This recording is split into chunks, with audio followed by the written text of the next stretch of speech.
우리에게 주신 하나님의 말씀은 빌립보서 4장 2절에서 9절 말씀입니다. 내가 유오디아를 권하고 순두개를 거하노니 주 안에서 같은 마음을 품으라. 또 참으로 나와 멍에를 같이 한 내게 구하노니 복음에 나와 함께 힘쓰던 저 여인을 돕고 또한 글레멘드와 그 외에 나의 동역자를 도우라. 그 이름들이 생명책에 있느니라. 주 안에서 항상 기뻐하라. 내가 다시 말하노니 기뻐하라. 너희 관용을 모든 사람에게 알게 하라. 주께서 가까우시니라. 아무것도 염려하지 말고 다만 모든 일에 기도와 간구로 너희 구할 것을 감사함으로 하나님께 아뢰라. 그리하면 모든 지각에 뛰어난 하나님의 평강이 그리스도 예수 안에서 너희 마음과 생각을 지키시리라.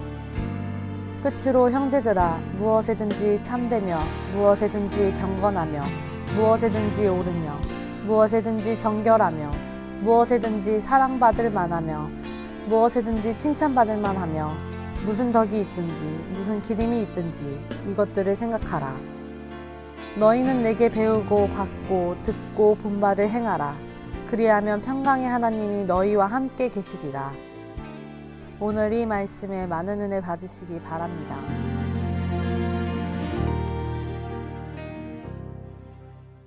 바울이 빌립보 교회에 대해서 갖고 있던 애정은 아주 특별했던 것 같습니다. 그 이유는 빌립보 교회가 바울이 실제로 선교하는데 교회 개척하는 사역 가운데 돕는 실질적인 후원자였기 때문입니다. 그래서 빌립보서 2장 25절 이하에 보면 에바브로디도라는 인물이 이제 등장하고 감옥에 바울이 갇혀 있을 때도 바울의 입을 것, 먹을 것, 또 필요한 여러 물품들을 빌립보 교회가 공급했다는 것을 우리가 돌아보게 됩니다.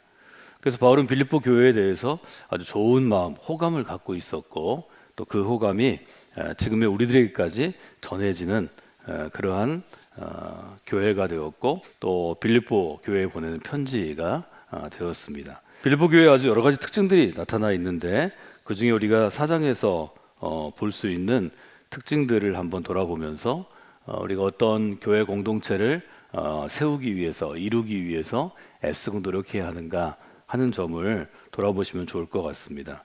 오늘 우리가 함께 읽은 빌립보서 4장 2절에 보면 2절이 이렇게 시작하죠. 내가 유오디아를 권하고 순두개를 권하노니 그 안에서 같은 마음을 품으라. 여기 이제 등장하는 유오디아와 순두개는 일종의 여성의 이름입니다. 그래서 남성의 이름, 여성의 이름이 뭐 완벽하게 구분되지는 않지만 그래도 구분되어서 쓰이죠.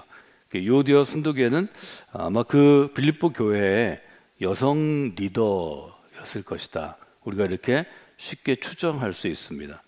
루디아의 집에서 시작되었기 때문에 아마 교회 초기에는 리더들이 아마 여성들의 모임이어서 여성들로 리더들이 활동을 했을 것이다. 이렇게 볼 수 있고 특별히 바울이 이름을 기억하고 두 사람을 예로 든 걸 보면 여성 중에서도 굉장히 열심히 있는 분이었을 것이다.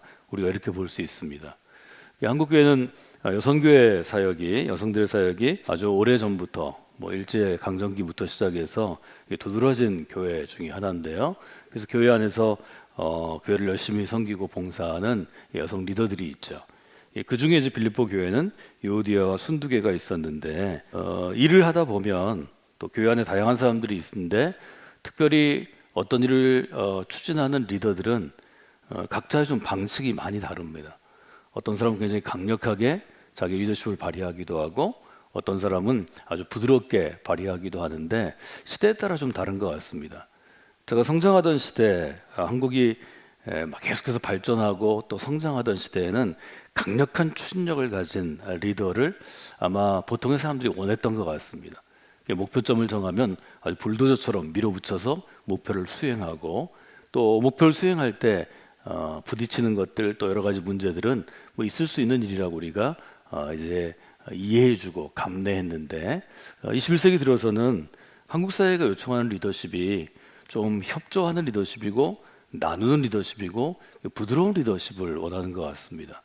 70년대 80년대 성장형일 때는 캐리스마틱 리더십이라고 하는 리더가 갖고 있는 강력한 신념 또 강력한 추진력 또 강력한 어떤 본인의 성취욕을 인정해줬다면 지금은 그것보다는 다양한 사람들을 좀 배려해주고 격려하고 똑같은 일을 해도 의사소통을 통해서 하는 것을 더 좋은 리더십이라고 생각하는 것 같습니다.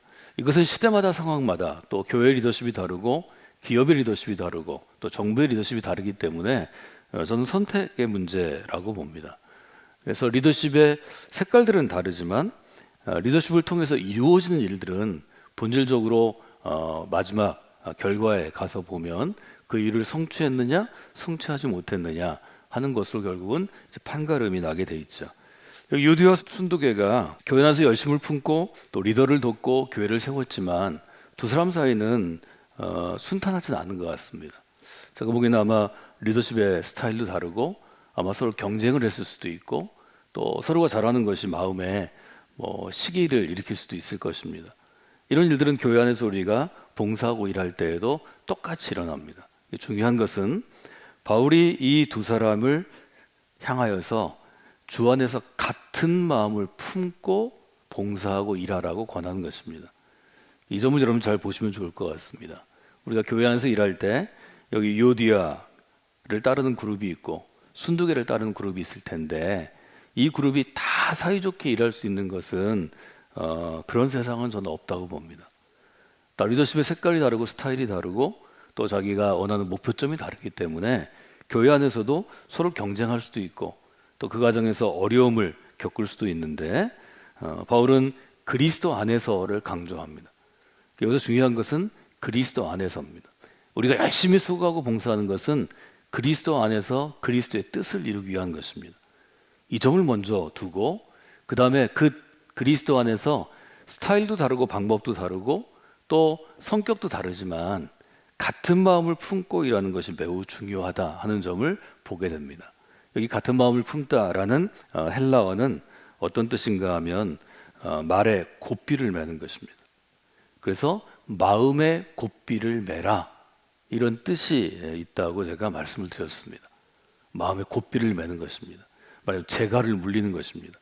여러 가지로 우리가 생각할 수 있겠지만 마음의 곱비를 매라는 것은 뭘 의미할까요? 곱비를 매는 것은 일종의 절제하는 것입니다.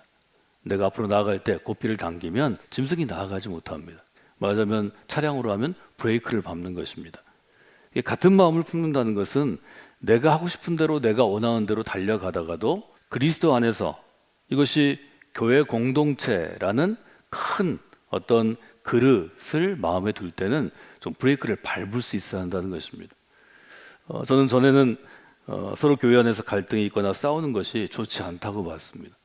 근데 그것들이 인간의 사회에서 도무지 없앨 수 없는 것이라면 그것은 교회 안에서 일할 때 자기 방식으로 열심히 일하다가도 재갈을 곱비를 당길 때가 됐을 때는 딱 멈출 수 있는 게 좋은 믿음이라는 생각을 했습니다.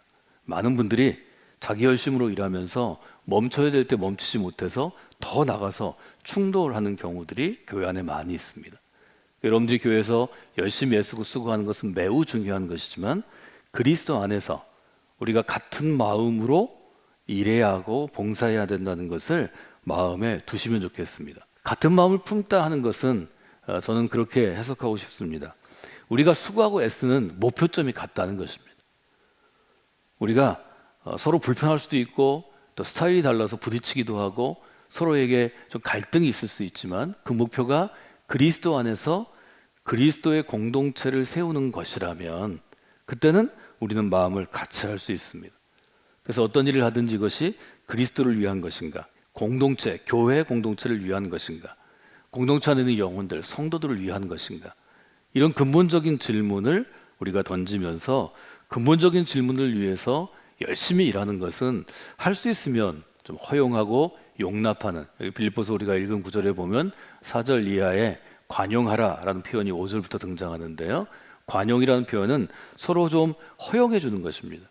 상대편이 하는 방식도 허용해 주고 상대편의 일도 허용해 주고 상대편의 다 우리가 성격이 있죠. 성격도 허용해 주는 것입니다.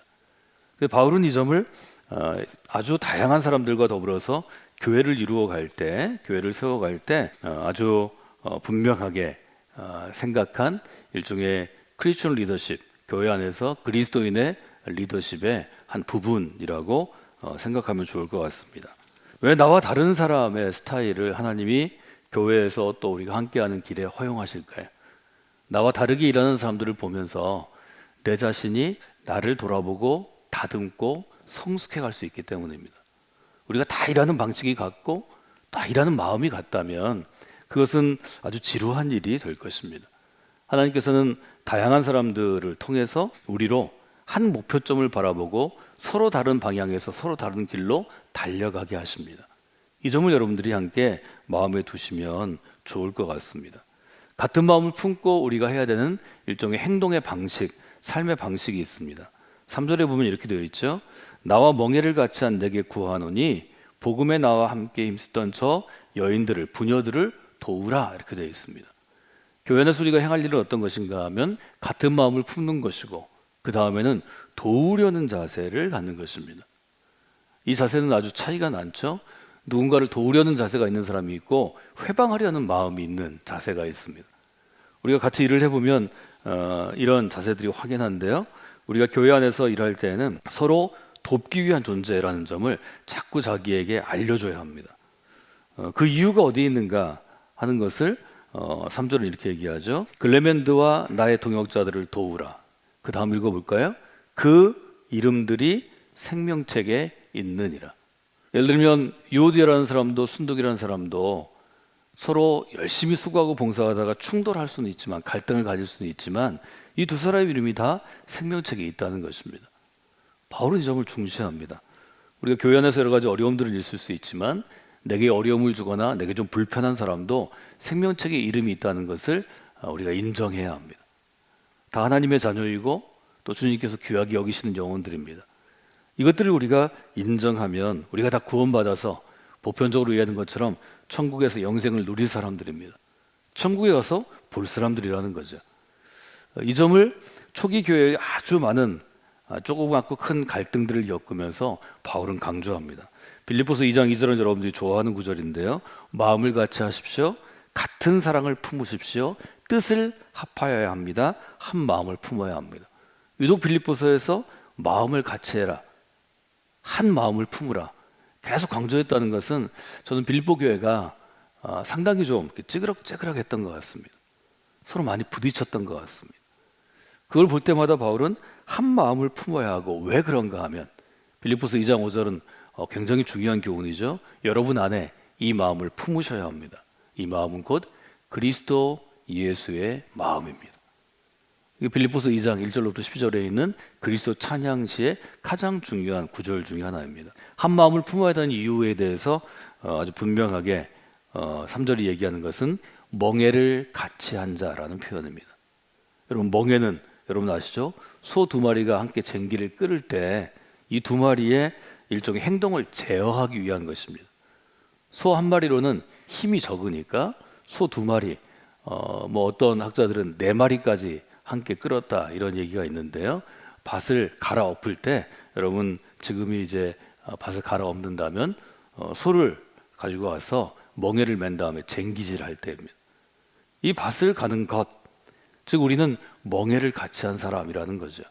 여러분들이 교회 안에서 일할 때 여러분만의 모습, 또 내가 좋아하는 사람들만의 모습으로 교회에서 일을 하시면 조그만 리더가 됩니다. 교회 전체를 볼 수 있는 눈을 가지고 일을 하셔야 좀 더 큰 몫의 포용력 있는 리더가 될 수 있습니다. 교회 안에서 대부분 불편한 사람들은 신앙생활을 대충 하는 사람이 아니고요, 그 일 가운데 좀 열심히 하고 인정받고 싶어하고 좀 교회를 돕고 싶어하는 사람들이 많이 있습니다. 우리가 조금만 우리의 마음의 수준을 좀 높이면, 우리 리더십의 수준을 높이면 교회 전체를 이롭게 하기 위해서 함께 할 수 있는, 함께 일하는, 여기는 동역자가 될 수 있다는 것을 여러분들이 보시면 좋을 것 같습니다. 이렇게 하면서 우리가 마음에 둬야 될 중요한 명령이 4절에 등장하죠. 주 안에서 항상 기뻐하라 라고 명합니다. 한 마음을 품고 일하려고 노력해야 하는 이유는 우리가 수고하고 봉사하고 애쓸 때 기쁨이 없고 불평과 불만이 가득하면 두 번의 손해죠. 애쓰고 노력한 게 허사가 되는 거고, 그 이후에 누려야 할 마땅한 일함의 열매, 사역의 열매를 우리가 누리지 못하는 것입니다. 그래서 바울은 함께 일하는 동역자들에게 항상 이야기하죠. 기뻐하라. 이 기뻐하라가 명령형이라는 것을 주목하셔야 합니다. 지금 내 마음에 기쁨이 있어서 기쁨을 누리는 게 아니고 마음에 같이 일하다 좀 불편할 수도 있고 어려울 수도 있지만 그러나 기뻐하라고 명령합니다. 여러분들이 오늘도 여러분 자신을 향해서 기뻐하라고 명령하시는 분들이 되시면 좋겠습니다. 그리스도인이 갖고 있는 기쁨은 상황이 주는 기쁨은 아닙니다. 상황을 뛰어넘는 기쁨이라고 바울은 늘 우리에게 도전했던 것을 우리가 보게 됩니다. 기뻐하려면 어떻게 되냐면 단어만 기억하시면 좋겠습니다. 우리가 교회에서 일하면서 점점 중요한 일을 할수록 또 저처럼 전체를 좀 책임져야 하는 일을 맡을수록 매일 일들이 순조롭게 되는 일들은 없습니다. 늘 누군가는 튀어나오고 어떤 사람들은 서로 싸우고 또 누군가는 불평하고 누군가는 문제를 일으키고 이런 일들이 늘 있습니다. 그때 성도들을 보면서 기뻐해야 된다고 명령할 때 우리에게 마음에 두어야 될 것은 첫째는 관용입니다. 관용은 좀 너그럽게 대하라는 의미입니다. 특별히 한국 사람들은 감정적인 성향이 강해서 자기 기분을 아무한테나 쉽게 풀어놓습니다. 소리도 지르고요. 전화할 때 신뢰를 많이 합니다. 그때 여러분들이 마음에 생각할 것은 관용이라는 단어입니다. 여기 5절에 보면 관용을 모든 사람에게 알게 해야 한다. 그것은 주께서 가까우시기 때문이다. 여러분이 평소에 관용하려면 어떻게 되냐면 빌립보서는 기도하며 살아가라고 권합니다. 모든 일에 기도와 간구로 구할 것을 감사함으로 하나님께 구하라. 또 하나는 생각하는 것입니다. 여러분이 교회에서 일할 때는 이 일을 통하여 우리 교회 전체를 통하여 하나님이 어떤 세상을 만들어 가실까 하는 좀 더 큰 원대한 미래 비전을 보셔야 합니다. 관용하는 것, 기도하는 것, 생각하는 것, 그리고 행하는 것이 그리스도인, 특별히 크리스천 리더들이 해야 될 일입니다. 우리가 기도할 기도의 제목은 두 가지입니다. 하나는 우리가 이 사순절에 기도하면서 성령께 믿음의 공동체가 같은 마음 위에 세워지도록 인도하여 주시옵소서.